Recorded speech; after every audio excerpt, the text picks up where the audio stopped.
Initial results are in for American League All-Star fan balloting, and among the top 5 vote-getters at the 8 defensive positions, plus designated hitter, not one Blue Jays player is listed among 45 names.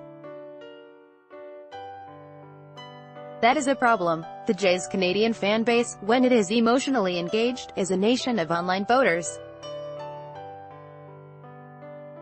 This is a country that made sure Jose Bautista, twice, and Josh Donaldson won the award for most votes.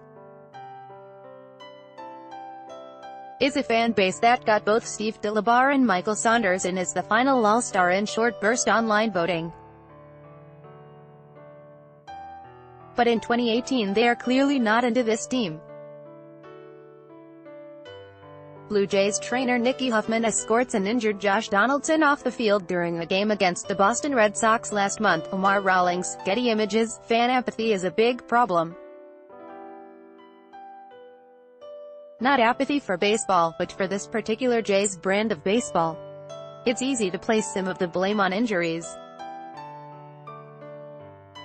The Jays have had 11 players on the disabled list, including Donaldson twice. He returned to Toronto on Thursday, after rehabbing a calf injury in Dunedin.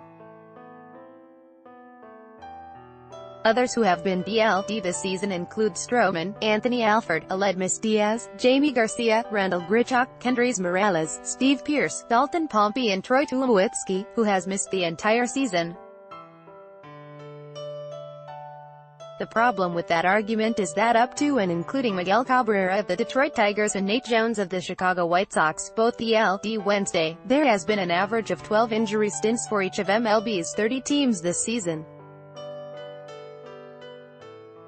The Jays have only had 11. Article continued. Below the 10-day DL and the way it can be manipulated is part of baseball's problem. The disabled list is a necessary evil, but the 10-day DL is hurting the game.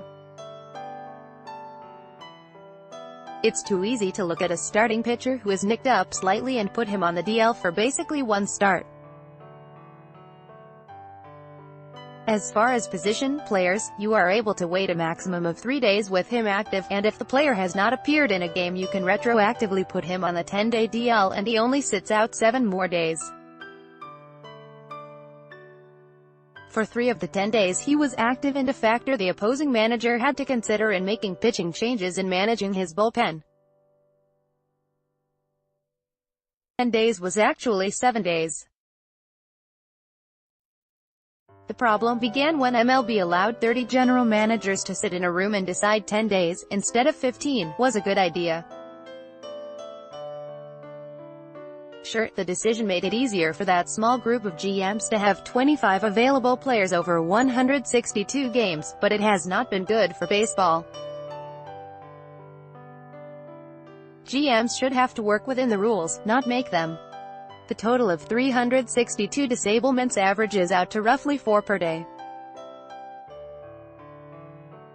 Here's one possible solution that would add clarity for fans, teams and players.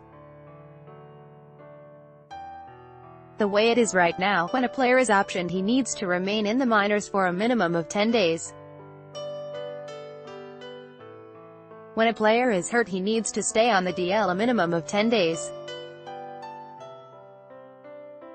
If a player has no options, the temptation is to find an ailment and use the DL. That's a problem. The solution? Return the length of the disabled list to 21 days, where it stood for decades prior to the turn of the 21st century, and create a standard 28-man roster with 25 players available on the lineup card every day. Article continued. Below the 21-day DL would be the first choice for broken bones, severe muscle pulls and other injuries where the diagnosis and recovery time is clear. In the meantime, if there is a minor injury that would need a week or less, a team could continue to carry the player on the 28-man roster but leave him inactive for as long as it takes. A player could be placed on the DL retroactively from the 28-man, but only backdated to the last time he was on the 25-man roster, even if he did not appear in the game.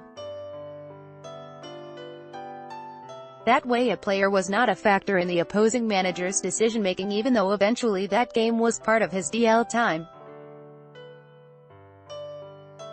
It has become a running joke with the Jays that when a starting pitcher fails to make it deep and the bullpen has to pitch most of the game, then the one reliever who pitches 2 or 3 innings had better pack his bags after the game because he's likely to be optioned to make room for a fresh arm.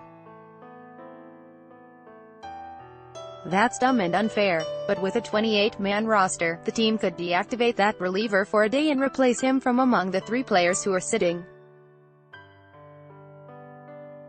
The way pitching staffs have expanded, it often leaves AL teams with a 3-man bench. Recently, DH Kendrys Morales singled, representing the tying run in the 9th, but manager John Gibbons was unable to pinch run for him because of his short bench.